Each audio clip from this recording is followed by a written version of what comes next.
and adjunct professor in our School of Criminal Justice, Marlon Lynch. Marlon? Thank you, President Woodruff. Good morning. I'd like to start with some thanks to outreach by our colleagues, our local partners, but also some well-established associations, the Michigan Association of Chiefs of Police, the International Chiefs of Police, the International Association of Campus Law Enforcement Administrators, and the Commission Agency on Law Enforcement Accreditation. We have all received your support, prayers, and thanks, and very well done. So thank you for that. In addition to that, I've started to focus on some positive things that have been shared with me over the past couple of days with that. And helping us in our response to this critical incident, we have approximately 19 law enforcement agencies and 6 fire departments, numerous emergency medical services as well respond to that.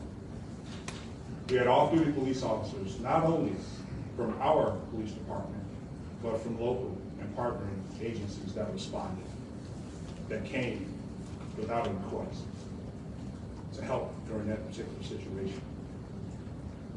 Not a surprise though. What occurred on Monday night as far as our response is a collaborative effort and is the product of constant and continuous training together, relationships, and preparation for that. We also, unfortunately, had an opportunity to respond last week to Oakland High School with a very similar result. The difference is that was not confirmed and it was supposed to be false. So just imagine the stress put on the first responders responding to a situation at Oakland High School that we take very seriously until otherwise notified. And then just a few days later, responding to this incident here. We have to recover too. We have to heal. That process has begun as well. We've made services available for our staff, our police and public safety staff, beginning today. We also have short-term plans as well as long-term plans as we move forward with this. And we are definitely consulting those that have been through this process before for that particular reason. Learned a few amazing things. And again, not surprising, just knowing what has occurred and who's involved. Our students that were in Berkey Hall, in addition to being placed in situations that they probably have never been encountered with before, when their students and their friends and classmates needed assistance, they rendered aid. They took the time to render aid with that. The officers that responded in the buildings within minutes, one of the first things they encountered were the victims. Those victims happened to be our students.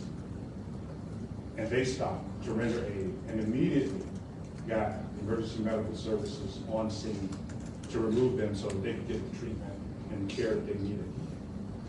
Those are significant because they gave them a chance, those that had been wounded. And they're still fighting. But based on those being present at the time, stopping to actually render aid to them.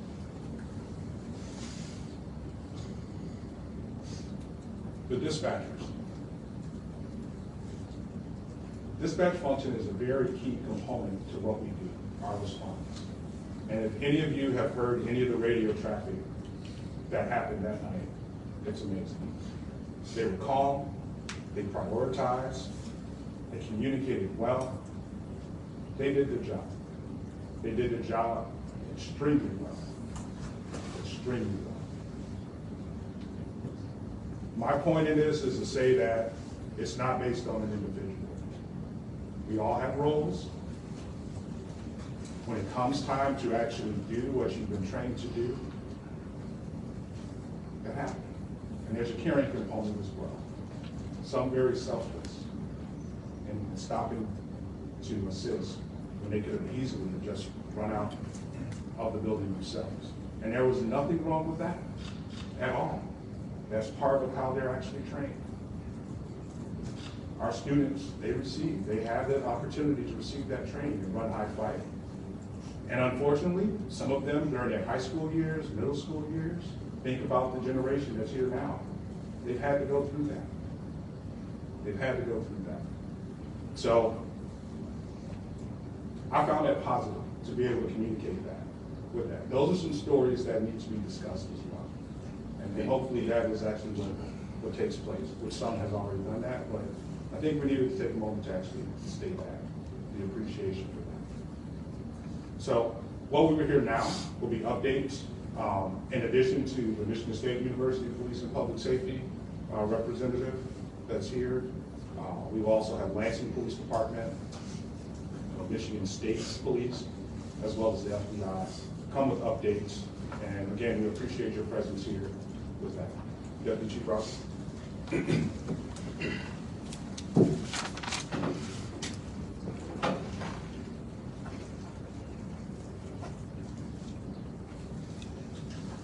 morning, everybody. Thank you, Chief.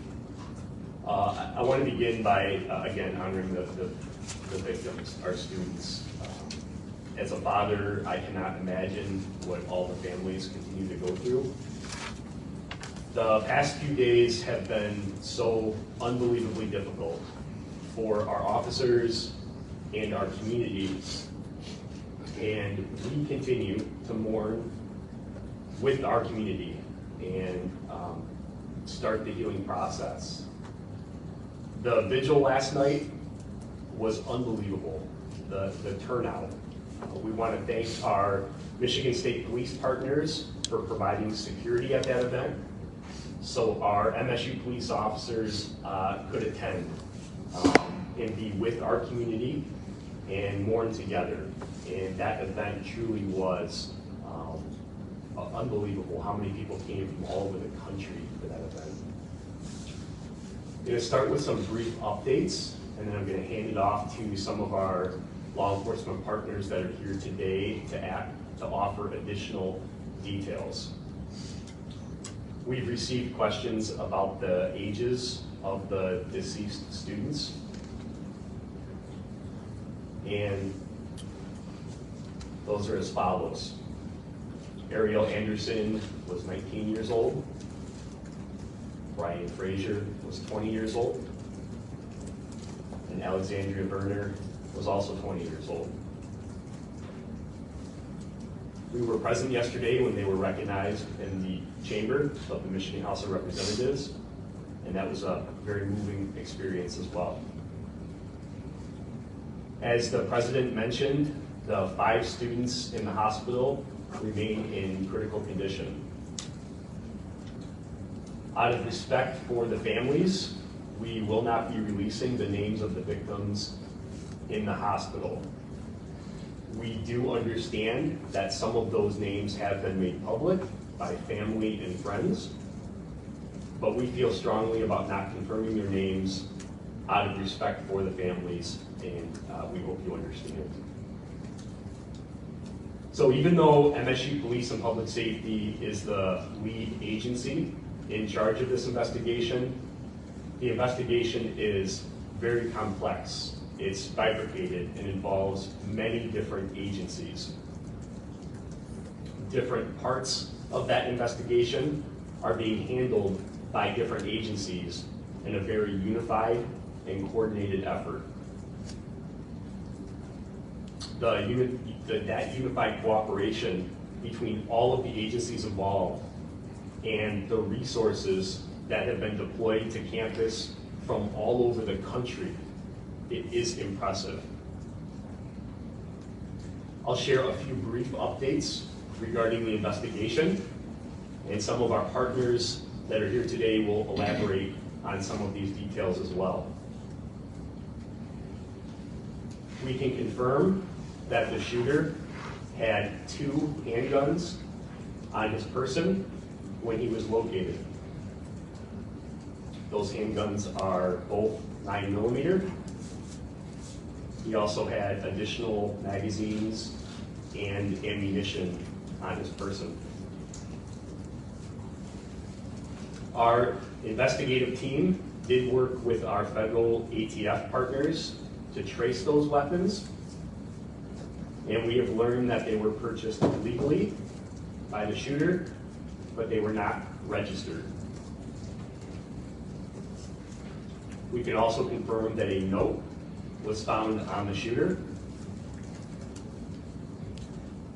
and the location that the shooter was located was roughly 3.8 miles northwest of campus. As I said, the Michigan State Police is here today, and they will share additional information about that shooting scene.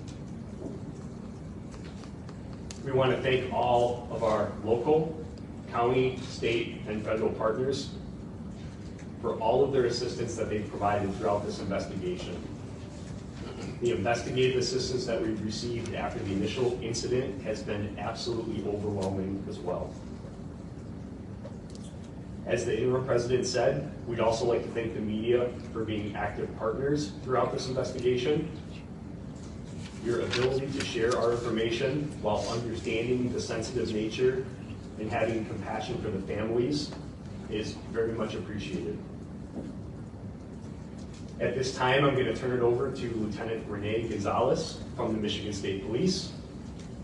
We will be available for questions at the end.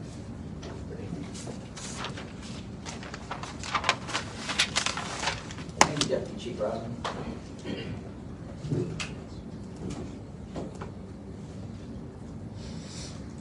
Information I'm going to give out is dealing with the contact that LPD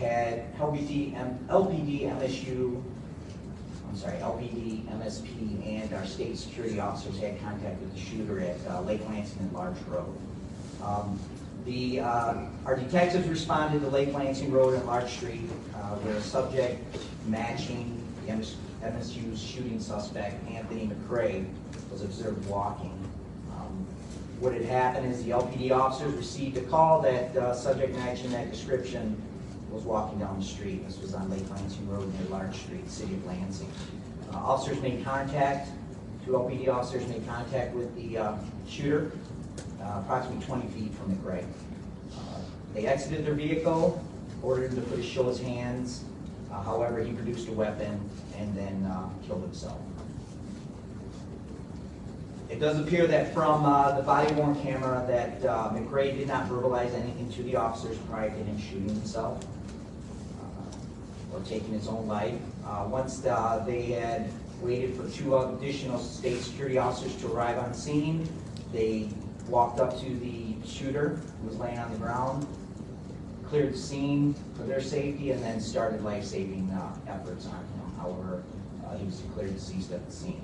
After that, two other state troopers also showed up on scene. Our detectives arrived on scene. They conducted interviews with the officers on scene, photographed the area, downloaded body-worn cameras, in-car videos, and did round counts for all the officers to ensure that no rounds were fired. On scene again were two troopers, two Capitol Security officers, two Lansing Township PD officers, and also two LPD officers. Search was done after the scene was secure of McRae's residence with a search warrant that was authored by MSU PD along with LPD. At the residence, a cell phone was collected, journals of sorts, miscellaneous writings, and fired 9mm casings. McRae's father was also interviewed on scene by the MSP detectives at the Lansing Operations Building. Once the search of the residence was completed, detectives began a surveillance canvass to attempt to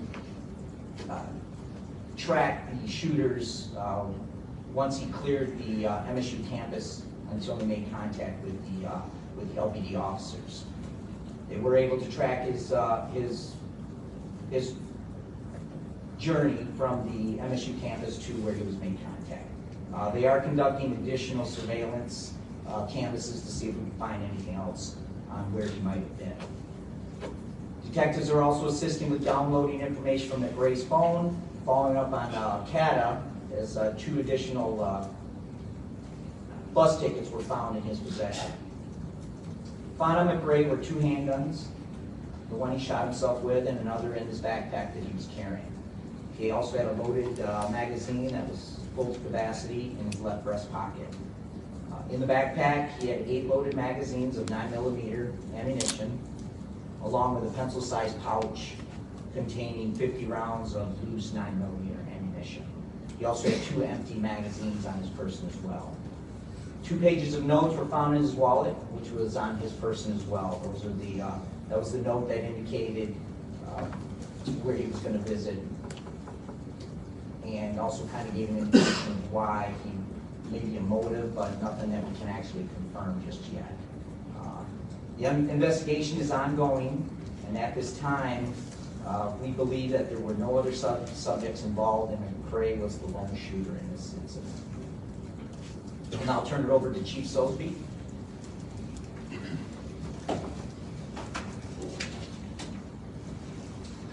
Thank you, Lieutenant. Good morning, everybody. My name is Elder Silligan, the Chief of Police in Lansing. I want to start by saying that the Lansing Police Department, through Mayor Shor's office, is assisting in this investigation as much as possible to make sure that we have complete closure in this incident. I want to start by giving my condolences to the family of the victims of this tragic incident. Being a father of a son who is recently accepted to this great university, I can't even imagine the pain that the families are feeling right now. I want to thank the officers who responded without pause to this critical incident. Many of those, as has been mentioned before, were off duty and dropped everything they were doing to come assist to make sure that there were no more losses of life and to prevent this tragedy from getting any larger. I want to thank the citizens who, along with the media's help, saw something and said something.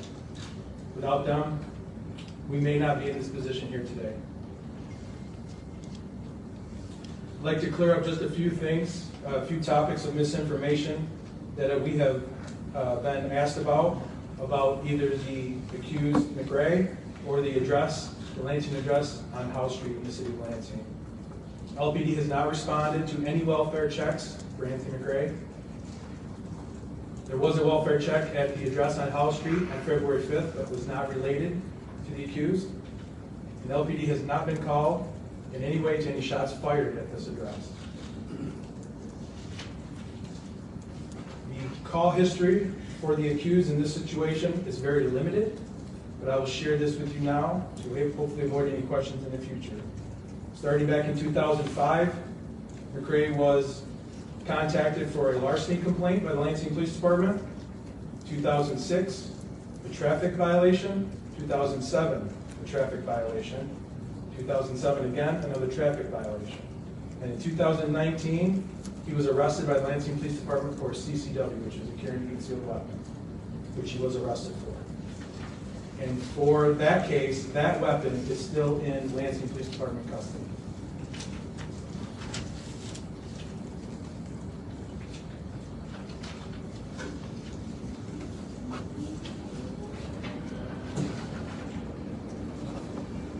As the lieutenant shared, 2 Lansing police officers made contact with the accused in the approximately 800 block of Lake Lansing Road.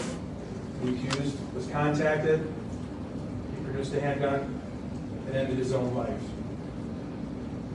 Cannot commend the officers enough for their actions, and I will be open for questions here at the end, but for now I'm going to turn it over to FBI Special Agent in Charge, James Ross.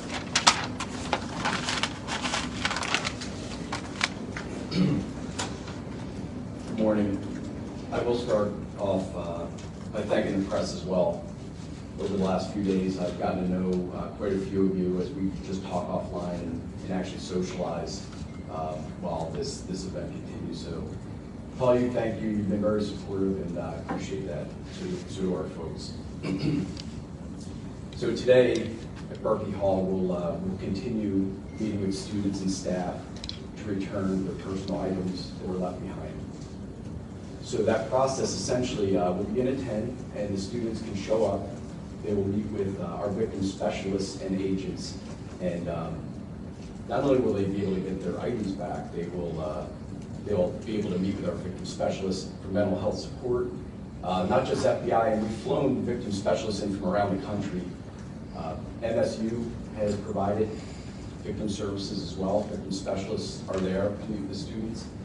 The U.S. Attorney's Office, Western District of Michigan is represented. HSI is also represented. So we have a great cadre of mental health professionals there to support the students. We did the same at Union yesterday. I would consider it a success in that the students did want to sit with our folks and talk. Along those lines, I want to thank the community, especially those who brought comfort dogs yesterday. It went a long way. It meant a lot to students and our folks as well. The comfort dogs, they bring a lot. So thank you to everybody that took the time to do that. The property that will return to them, essentially, it's a pretty easy process. They'll identify what's theirs, we'll return it. For those students that don't want to be there, don't want to go in that building, that's fine. Just understand, you don't have to do that. We will get your property to you.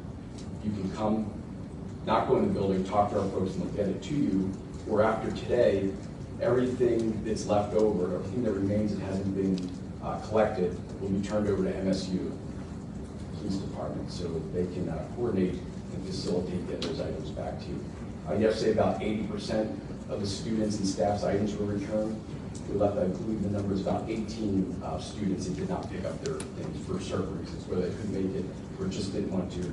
We have those items today at Berkey. So for those students who did maybe yesterday, they go to Berkey, and again, after today, they can reach out directly to MSU as we start to wrap up. Again, the community outpouring has been amazing through food and just thank yous and handshakes, and that's very, very much appreciated. It goes a long way with all our folks and the whole community. I do want to thank Governor Whitmer, Congresswoman Slotkin for their ongoing support. They've been obviously extremely supportive. They were here at the press conference the other day, and the Congresswoman is, I believe, going to do a site visit today to meet with our folks and the students as well. So we look forward to hosting her. Even after today, the FBI will continue supporting the families of Alex, Ariel, and Brian. It doesn't stop today. Those services we provide, the support we provide will continue. We've met with those families and we began to build a relationship with them. So we will be there for them along with all our partners. They have our full support. For the students that remain in the hospital, same thing. They will have the full support of all of the FBI and all the partners here. I just wanted to mention that the number for the United Way for additional mental health support for anybody listening that would like to utilize that, 211. If you dial 211, you can get support. So that's just another outlet. There's a lot of resources, so please, for everybody, the students, faculty, the community, there's plenty of resources to help you and help the community recover. So with that, Dr. I'll turn it over to you. Thank you. Good morning. My name is Dr. Remy Bowser. I'm the chair at MSU, the Board of Trustees. And I come to you today as both the chair and the mother of a Spartan who was on campus the day that the shooter came and took so much from us, but also took our sense of safety. I have this dual role as I'm going through this with the Spartan community, and it's an identity that allows me to see a lot of empathy in people and a lot of grace, and I'm so grateful to the community who has been supportive in ways that we just couldn't imagine. That evening, my daughter called, and she joked that this later today. She said, "That's the first time you ever answered my call that fast." Generally, she calls for money, so she might not give me on the first ring. But I answered right away. She said that's when I knew it was real. She sheltered in place in a bathroom for 3 hours, waiting for this to end. And as I'm taking the updates from campus, I'm also fielding her calls, my family's calls, who are all trying to figure out, is she okay? Am I okay? Is everyone okay? I want to commend Chief Lynch. You have organized and coordinated services in ways that I didn't imagine. All these folks coming together to make sure that our Spartan community feels safe has been enlightening in so many ways, but also just reassuring. Even last night at the visual, my daughter had not been on campus since Monday, but I convinced her to come. Immediately when I got on the stairs, she started just texting me, "Mom, I feel safe. I want you to get down. There are people who are kneeling. I'm not sure what's happening." And so I texted her to get to the chief. You know him, get next to him, you'll be safe. I know people took exception to that text. I don't know what you would have done if that were your daughter.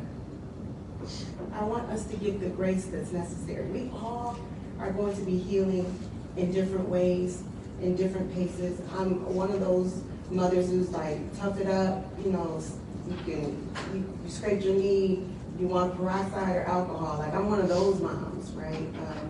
But I'm giving my daughter, who is a kind, low-key, cool kid, a lot of grace. And I want that grace extended to all students, all staff, and all faculty. The board has gone to talk with Ariel's parents, Alexandria's parents, Brian's parents. Heart-wrenching discussions. Our hearts go out to them. We have offered all our services to them. We also went to Spiro to meet with the families whose children are fighting for their lives right now today. And it was amazing how gracious they were. They're asking how we're doing. I mean, just the Spiro community has been absolutely amazing. That was the quote from one of the fathers. And so I'm grateful to them for their service to these families. This is a hard time, a tough time, but we're going to get through it. In the coming days, the board will continue to meet with the administration. We'll continue to get updates from Chief Lynch around what has happened, debriefing what we know to be true, what could be different going forward. And we also are meeting with faculty, staff, and students around their issues of safety and where they feel the safest and why, right? And how we can recreate those kinds of places all around campus. The board is committed to making sure that we are united on the other end of this, and that Spartans from all over the globe can come to this campus and feel like they will be safe. We will not have our safety and security stolen by a man with a gun in the sense of violence. It will not happen. I will open it up to questions and turn it back over. And I tell you what, before we open it up for questions, I do just want to highlight that, again, this investigation that's ongoing is so massively complex that you may have questions that we know the answer to. The folks up here today just might not have that information, so please be patient with us. We will do our best to answer all of your questions. We remain committed to being transparent and sharing as much information from the very beginning, and that remains. Please understand that as we move forward, there's so many questions that you have. We may have to get that answer and get back to you. So with that, I'll open it up to questions for any of the speakers that are here today. In the back, go ahead. Good morning. Thank you for sharing these updates with us. Adrian Broadus from CNN, also a 2006 graduate. First question, what's on your heart today?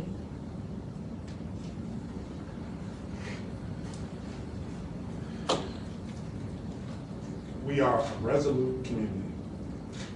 What's on my heart is what is my task that I accepted almost 2 years ago to return to my alma mater.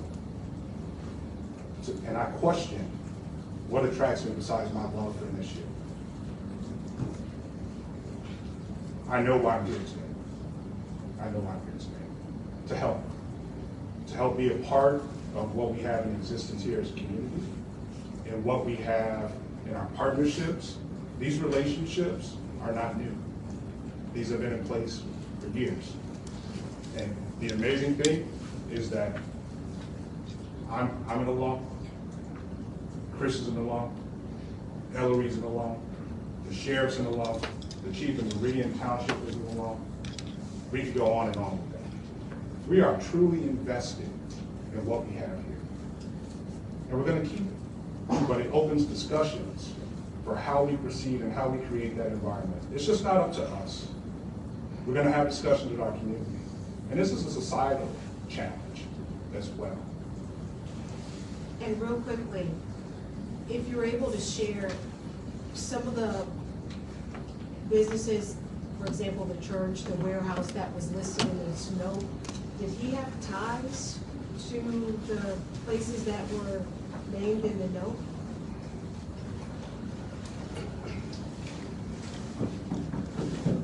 Reference the note with the listing of the businesses. Through our investigation, we found that he had had contact with some of those places. He was an employee of the Meyer Warehouse at one time.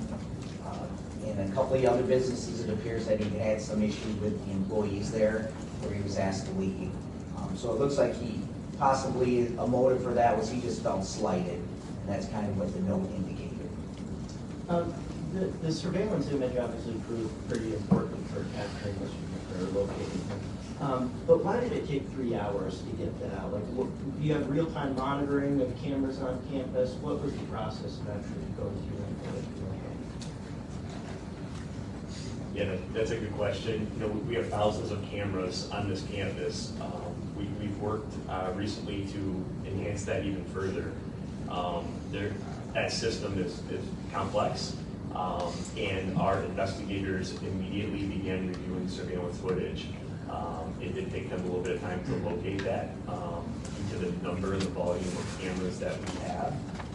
And we didn't know what his path was at that point. We didn't know which door he exited. We didn't know which route he took. We didn't know where he went after he left those buildings.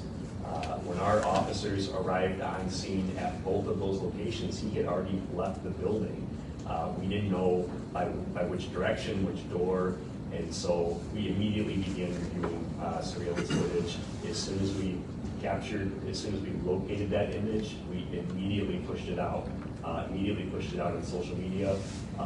My understanding is that the caller actually saw it on one of the news stations, and so we've already said this, but we can't thank our partners enough for amplifying that. And then 17 minutes later, we received a phone call through our dispatch center that he was seen. So while I know the timing, you may question the timing. This was an ongoing complex incident, and it took a little bit of time to find that image, but we worked valiantly, and I commend our investigators that set their rifles down and turned around and started looking at that video on the computer to locate those images. Do you have real-time capability right now, though? Yeah, I'll let the chief. So that's part of our overall strategic plan we are currently in the process of centralizing all security systems that will accompany or will come with real-time monitoring, which is what you're speaking of, is when an example would be in a situation like that, the location would be identified, the operator would know that that particular location has X number of cameras and begin automatically pulling the cameras off to help with the overall response for that. That's something that's in development. That was an initiative that we announced in the fall with that, and that's currently underway. I'll go back to the state police on the letter. We may, a couple things. I just want to make sure I understand this correctly. You confirmed that the letter said, "Hi, my name is Anthony McRae," and later said, "I will be shooting on MSU." Can you confirm that? That I can't confirm. I've only gotten some information from the letter. I've not read the letter, so I'm not sure exactly what that says. So I can't confirm nor deny that was on there. So businesses were threatened, a church was threatened, and then a school district in New Jersey as well, correct? That's true. You mentioned the connections potentially between businesses, and can you say anything about a connection to the church, and also what the connection to the school district in New Jersey was? I know they're talking about having been part of that community, but specifically the school district. The school district can't comment on why he was threatening that specific school district. We just know that he did have some connections to New Jersey, but that was years ago. So I'm not sure why he was bringing that up so late in the game. And the church? The church, I have no information on that as well. Okay, and then he also in this letter, correct me if I'm wrong, claimed to be the leader of 20 killers, is that right? That's true, yes. Can you give us a sense of how you were able to invalidate that claim if you have found that to be unsubstantiated? Because obviously once the suspect's body was found, and all clear was given on the campus, so can you just give us an idea of how that was found to be unsubstantiated? Yes, through our interviews with the shooter's father, we brought that up to him, and he had mentioned that his son does not have any friends. He pretty much sat in his room most of the time. He ate, went to the bathroom in there. So he pretty much never left his room, and his father didn't believe that he had any friends, let alone 20 of them that would help him put this out. So we kind of determined that he was the lone shooter in this. And is all of that done before the all clear was given on campus? Yes. Well, actually, yes. That's something I'd have to let Deputy Chief Rosman answer to as far as when the all clear was given, but just what we did with our investigation on it. So then just if you can just follow up on that, obviously a lot of students, a lot of families are going to be learning about these revelations. What can you tell us about the timeline of getting those claims, disproving them, and where alerting families that it was all clear? Sure. And I would point out that it's easy to, in hindsight, look at this was happening very rapidly.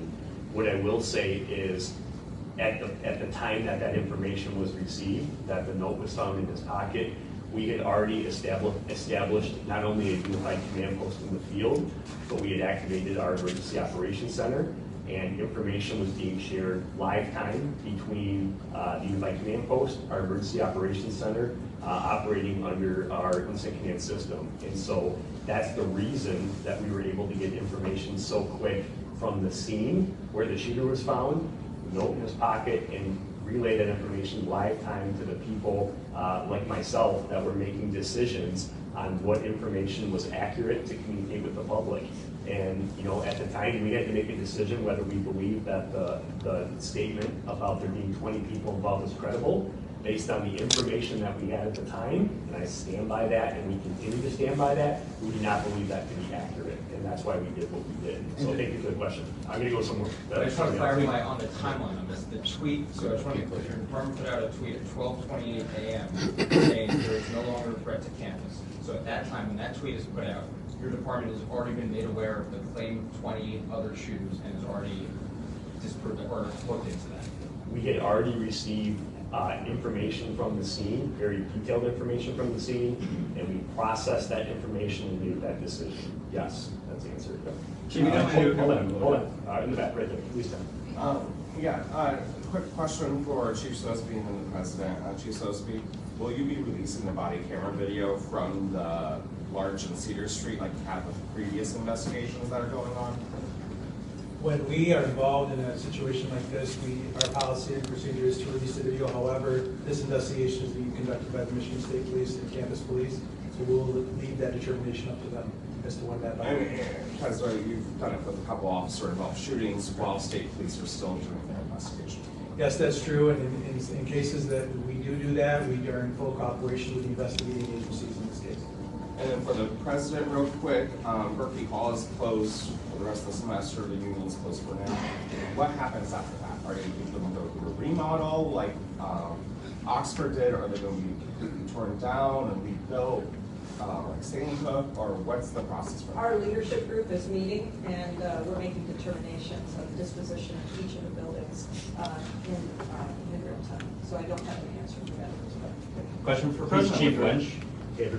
I know there's a lot of questions. We're going to do our best to get to all of them. So in the back, on the suit back. I'm sorry, suit tie. Yeah, yep, go ahead. Any reaction to the fact that McRae, because of that plea deal in 2019 with the Lansing case, was able to purchase these two handguns? And to follow up on that, rumor going around that he had turned down for a job at MSU, and that could have been a possible motive. I'll address the second question first, and I'll see if anybody wants to take the first. That is part of the investigation in terms of his connection to MSU. We can find no connection to MSU at this time. He was not a current student faculty staff or a former student faculty staff. We are aware of that claim as well. We are investigating it, and I don't have an answer for you right now, but it will be reviewed as part of our investigation. I will address the charge sheet, that question you guys get into. Yes, in reaction to the fact that the 2019 case that you handled was pled down by the then prosecutor, the way it was pled down allowed him to buy these two handguns that were around him on early Tuesday or Monday night. Yes, my understanding is that in that case, a motion was made by the defense, and then before that motion was pushed through to a decision that the prosecutor of the Union County chose to drop that charge and negotiate down to a lesser crime, which gave him no jail time, no felony charge for him buying additional weapons in the future and under probation. But that prosecutor is no longer in the Union County. Can you confirm he did Should buy that have it? been allowed? Pardon me? The prosecutor has some more hindsight to how the plea deals are happening all the time. We would all hope that a prosecutor would uphold the law as it's written. There's always room for some type of discrepancy or discretion. However, that one will be scrutinized for a long time, I'm sure. Do we know that he bought the gun? I thought you guys just said purchase legally. Can you confirm that? He did purchase the gun legally. He was allowed to purchase the gun. There was nothing in place to prohibit him from purchasing a firearm. Ray, go ahead. When New Jersey police put out the statement about the school closures, they indicated that Mr. McRae had a history of mental health issues. Are you guys looking into that? What have you discovered so far in relation to that? I think that's something that obviously we're going to look at. Obviously, in hindsight, judging what mental illness somebody has is very difficult without some type of formal diagnosis. Obviously, in this case, there appears to be indications that that may be the case. It's going to be difficult to confirm that, but I think that's a question that we have as well is if he did have any mental illness and did it play into this particular incident. And we'll be looking at that comprehensively as part of our investigation. Can you share possibly how close you are to his motive? Anything about his motive that you can share with us? Yeah, again, like Lieutenant Gonzalez said, that's a difficult question. And we've said that from the beginning. It appears based on the content of the note that he felt that he was slighted in some way by people or businesses. Did a mental health issue have amplify that, or was it a component of that?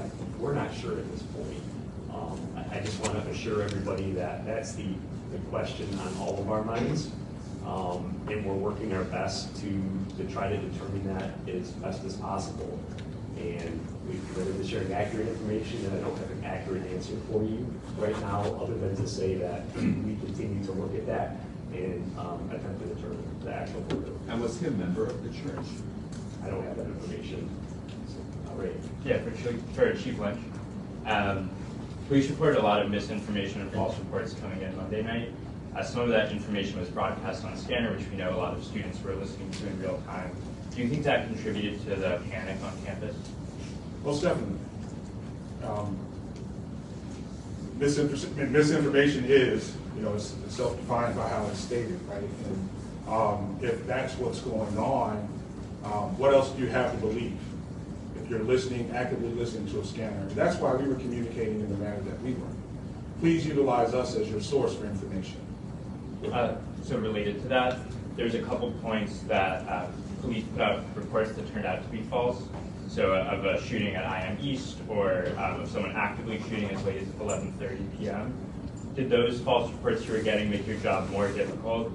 And how did you determine what to put out on Twitter or send out an alert? So those were reports received through dispatch that is then coming to us. The way that the coordinated operation, how we set up, is that there were teams assigned to buildings, and then we had response teams that were set up to respond to calls.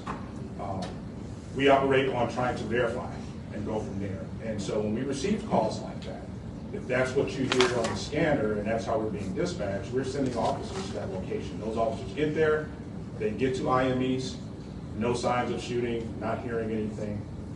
That's the response. But so how is it decided to put something out on Twitter or make an alert? Well, we know that there is a scanner that people may be accessing, and so when we have the opportunity to verify or to confirm that it's not true, then we do that. That's part of the overall decision-making process with that. What is the value of doing that at that particular time?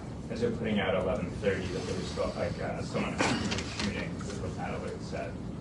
Could you talk about the decision-making for that one? It would have been based on what information that was used at that time to have that decision with that.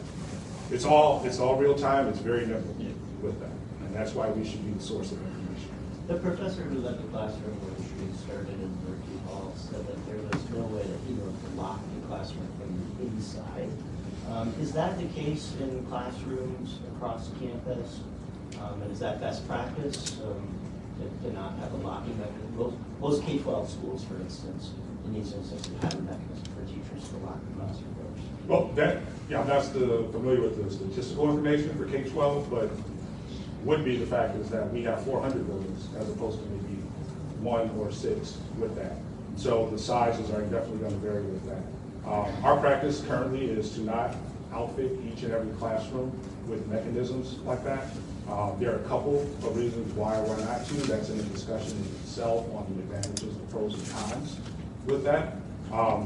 However, those components, these coming days and discussions we're going to have with our community is we'll lead the discussions, but we'll present options. And as a community, we'll decide on how we proceed with different physical security, police officer presence, potentially security officer presence, additional security systems. All of those will become part of it with that.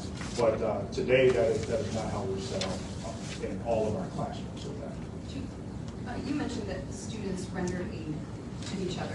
We are hearing reports that possibly one of the students acted heroically and tried to take the shooter down. Can you verify those reports? I know it is still very early in the investigation. I couldn't speak specifically to that action with that.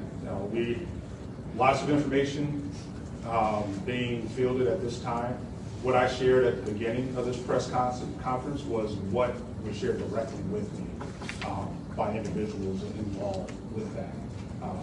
I wouldn't be surprised if that were the case, but at this time I just couldn't confirm that action took place. And then a very quick follow-up. I know that you mentioned you are not going to be identifying the 5 students who are still in the hospital. Are you able to confirm that 2 of them are exchange students from China? Is that something that you can speak to? No, not at this particular time with that. We do know that we do have some international students, but couldn't confirm at this time where their home country is. Let's go in the back field or on the left. I just wanted to, maybe this for MSP, you said that you were able to complete his journey from campus to the site where he shot himself. He had all this ammunition that kind of leads you to believe he had plans to do more. I mean, was there any point in there where did he seem in a hurry? Did he stop at other places and kind of contemplate doing something, or was he calmly walking home? It looked like from looking at the video that we did have portions of, that he was just walking home. Where his ending spot at Lake Lansing Large was just around the corner from his house on Howell Street. So it appears that he was just heading home. Where's the church or the warehouse anywhere in the area? Like, did it seem like that was the direction he was going? No, it appeared to us that he was heading home when someone just spotted him from the picture we put out on him. Neighbors have said that they called the cops about hearing shootings at the father's house. Were those not responded to? If you don't mind, is everybody okay if I call people? Is that okay? I appreciate it. Just trying to keep things a bit orderly. It's okay, I'll come back to you. Right here, the man in the black vest. Yep, I have a question for the president. What do you have to say to students and future students who say that this shooting, the university is tarnished by this shooting? I believe we are a strong community, and we will not allow a single individual to take our university from us. And we heard that loud and clear from many of our students. We are still processing that this is our home, this is our university. Brown jacket. Were the two handguns purchased after the arrest in 2019? And do you know, or can you clarify where they're purchased? I don't know if we have that information. I don't think we're prepared with that information right now. We may be able to share that in the future. We just don't have it right now. In the back, go ahead. Yeah. Okay, sorry about that. Yeah, just multiple neighbors have said that they did call the police about issues of hearing gunshots at the father's house, or it was not responded to, or that the neighbor's not accurate on that. But the information we have is that those are not accurate. We checked all our call logs along with our dispatch logs, and we did not receive, the Lansing Police Department has not received any calls for shots fired at that residence. Thank you for the President Porter. Thank you. I talked to two students who have been distributing a petition with about 11,000 signatures for some sort of Zoom or online option the rest of the semester. It's similar to what's offered at Oxford High School. Has there been a discussion of that in the administration? Yes, we've discussed that, and there's ongoing discussion. Do you see that as a possibility for students? We're considering all options for the manner in which we continue the continuity of education, research, and outreach on this campus. Has there been talk of differentiating for students with classes in the Union and Berkey or who are in those classes, options different for them for the rest of the student body, or would whatever solution sort of be applied to them? Yes, we've been talking about places and spaces and where education will continue. And certainly those two buildings are central to some of those conversations. Thank you. Thank you. Yeah, there's been a lot of details today about what was in the note. Can you just clear up what exactly was in the note? I know it was mentioned earlier about a possible why. Can you say what possibly you know about the motive to this point? So again, I really do think we've said all we can about what we think the motive might be. I commend and appreciate the Michigan State Police sharing as much information as they have about that note. I really think that's all we have to share at this point. We'll continue to evaluate that note from a lot of different angles, a lot of investigative avenues. If we determined anything else, if that note is of any additional value, we may share some more information in the future. But as of today, I think we've shared what we can in terms of the content of the note. Let's do one more question. Right there. Go ahead, Bishop. Yes, this is for you. I do want to preface that we do want to share those stories of students and officers referring me. But Deputy Chief Crossman previously mentioned that there was an overwhelming police response. So I need to ask, when McRae was able to exit the MSU building, we get out of the campus and then we found in the city of Lansing, almost 4 hours away. When we talk about this massive police response, how is this not something that was known, especially if it sounds like he was walking? Yeah, definitely. Like we talked about already today, the chaos that ensued and the information that we were receiving. Due to the number of reports that we were receiving on campus, we actually at the time thought that he was still on campus. I mean, we had no indication at the time that he left campus. We were receiving and responding to so many calls about potential shots fired or sightings of this person on campus. Although we deployed resources off campus, we didn't receive any calls. We didn't receive any calls, whether they be valid or not, off campus. As additional law enforcement resources arrived from all over the state of Michigan, from counties away, we started to deploy those resources out, almost if you picture kind of a ring. So if there's our incident, we kind of have our inner, and then we kind of work our way out in different rings. That's how we started deploying our resources. We started with campus. Our goal at the time was to ensure the absolute safety of every student and every person on this campus after the shooting. And that's where most of the calls were coming from, and that's what we were really focused on. We had no indication at the time to believe that he was off campus, and especially that far off campus, 2, 3, 4 miles. So working through our unified command post, as resources responded, we started deploying them out further. And when that call did come in, due to that decision, we had resources that were able to quickly respond to that location. I know it's something that, in hindsight, can kind of be questioned. How did he get from point A to point B with nobody seeing him or no law enforcement seeing him? And all I can do is assure you and the community and our students that we were acting on the best information we had at the time, making critical decisions that we still stand by, and deploying our resources in the most efficient and effective way possible to ensure the continued safety of campus, which we did. So even though the calls came out of Berkey and Union, which is west, there was never a sort of grounding of these buildings where these calls were coming out of. Do you believe, it sounds like you're saying there was just a sense of hysteria, it's possible you could have just slipped away? Yeah, and I'll compare it to the Oak Miss High School shooting or situation, the Hope situation. When that happened, we all thought that was real. When the additional calls came in that there were additional shooting scenes on campus, we thought those were real initially. We responded like they were real. We reacted like they were real. We sent tactical teams and inserted ourselves into those buildings, and our officers, following their training and their drive, entered those facilities ready to hunt somebody down and take them out and prevent them from any other life. And that's what we did. It took us a while to determine that some of those were false, were hoax calls. So as we were working through that information, we were actively responding to those scenes and deploying our resources.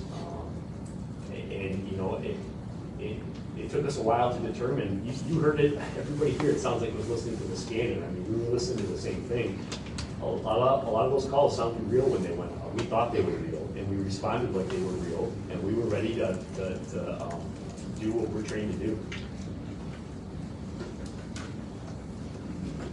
So I do want to say that we all have a lot of questions, particularly me, who my daughter I was getting live updates about what was happening in real time. And transparency is one of the priorities of the board. So as new information comes, I'm expecting fully that we'll all be apprised. I do want to add one update. Sparrow has called and let us know that one of our students has moved from critical to stable condition. And so I just want to continue to pray for those families. Pray for the families who will be having services over the next couple of days, for their students who have not made it. They sent their students to Michigan State for a quality world-class education, and now they are they're holding services. So just hold them space for them in your hearts, and continue to wish the best for those who are still struggling. That was the good news, that we have at least one who has improved. Thank you.